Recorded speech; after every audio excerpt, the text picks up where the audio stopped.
Good morning, ladies and gentlemen. Good morning. Well, I hope you're enjoying this breezy, this dry morning here at Festival of History. We are the Flying Foxes, Side Saddle Display Team, and we've come out this morning to talk to you a little bit about the art of side saddle, which was at its heyday in the 1880s in this country. By the Victorian period, all ladies were riding side saddle, but it's not something that you see very much today. It's actually starting to undergo a bit of a revival now, the side saddle, and you'll see it at lots of your local shows, but you'll also see it a lot on the hunting field. Lots of women are taking back to the beautiful art of side saddle to hunt and compete their horses. Now, all three of us are up side saddle today, and I'll do some introductions. At the top end of the arena here, on the beautiful big bay horse, we have Sian Lowes. Her horse is called Marley, and Marley's very young to be doing this sort of thing. He's only 5 years old, and this is his first ever big show. So if Sian has any technical difficulties, I want you to cheer her on anyway. Passing me now, we have the wonderful Rebecca Seabag Montefiore. No, that's not a made-up name, that is her real name. Riding the wonderful Basil. And Basil is fantastic because he shows that you don't have to have a special horse to do side saddle. Basil's very much a traditional small coloured cob, the sort of horse that you generally see in a riding school. But I think you'll agree Basil looks incredibly elegant under a side saddle and is in fact one of the best side saddle horses in the country. Rebecca recently won a very large working hunter competition on him, competing against people who were astride. And the competition was very, very fierce, so she did incredibly well with him. And then last, and probably least, actually, is myself. My name's Rebecca Holland. I work full-time for English Heritage at Audley End House in Essex, where some of you may have seen me in the past. And the horse that I'm riding today is one of the horses that lives full-time in our historic stables at Audley End. He's called Duke. He's a 17-hand Irish Draught Cross Thoroughbred who came to me when he was retired from the army. Now, as I say, we're all up on side saddles today, and we often get asked lots of questions about the side saddle. The first one being why? Why on earth would you want to ride side saddle? Side saddle started a very long time ago. There are lots of pictures from ancient Greece and Roman times of ladies sitting sideways on their horses.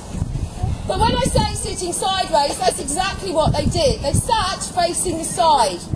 Not like myself, I'm facing the front, whereas they sat basically on a sort of chair contraption that was strapped on the horse's back.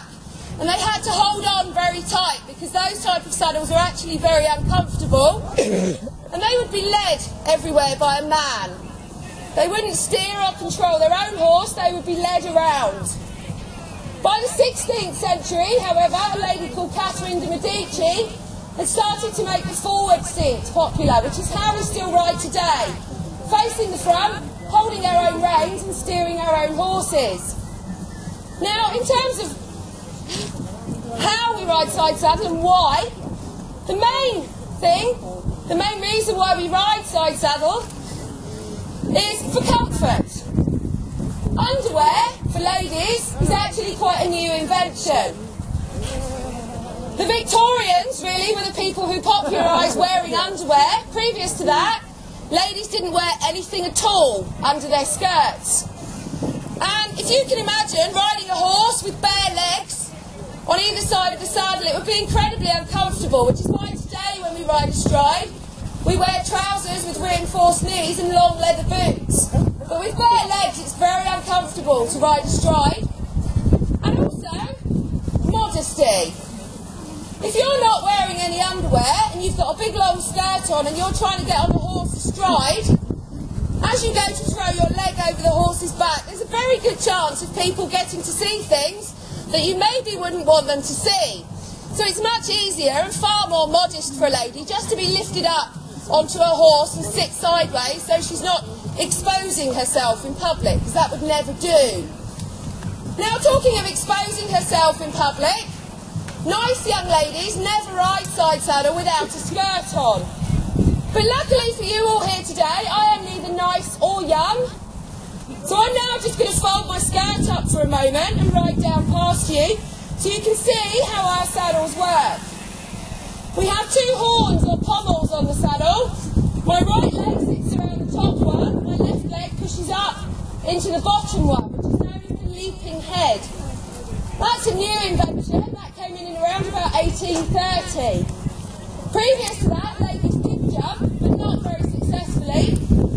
And to get safely over the fences, they were actually strapped onto their saddles. It meant they could jump, but it also meant if the horse fell over, they were tied onto their horse and they were in a lot of trouble. So say a Frenchman, a chap called Monsieur Pellier, came up with this leaping head, and that meant that the ladies then could safely jump. And that's what we're hoping to demonstrate out here for you this morning. So without any further ado, we're going to give our horses a little bit of a warm-up now and carry on with the show. Now, as I say, there's nothing that you can't do astride that you can do on a side saddle. Travelling at speed is perfectly possible.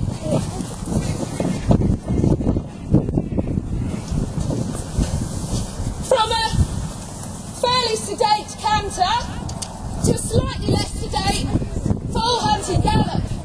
Perfectly possible to ride at speed on a side saddle and indeed to stop at speed. But the thing that you're least likely to see today is jumping.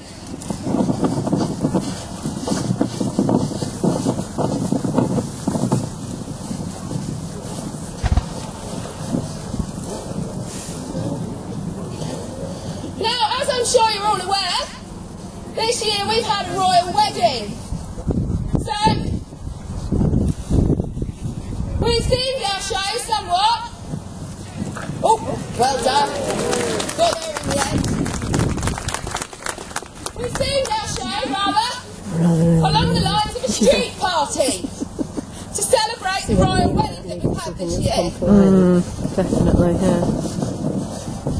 And one of the things we've taught our horses to jump is some bunting. Now, anyone who has a horse will know asking it to jump such a thing is actually very difficult for the horse. There's no ground line, so the horse finds it quite difficult to judge the height. And having lots of little multicoloured flags on there will also make most horses look twice. But hopefully, our horses will now jump the bunting quite happily for you.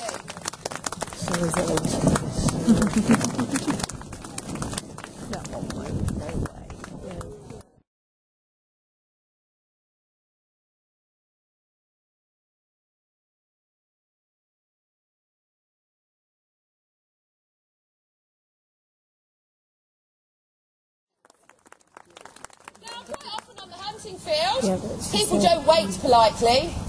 Some people, particularly the men, I've found, tend to push in rather than jump. So we have to train our horses to jump alongside each other so that they won't become alarmed whilst they're hunting. Should some horrible young man push in. It takes forever to take us.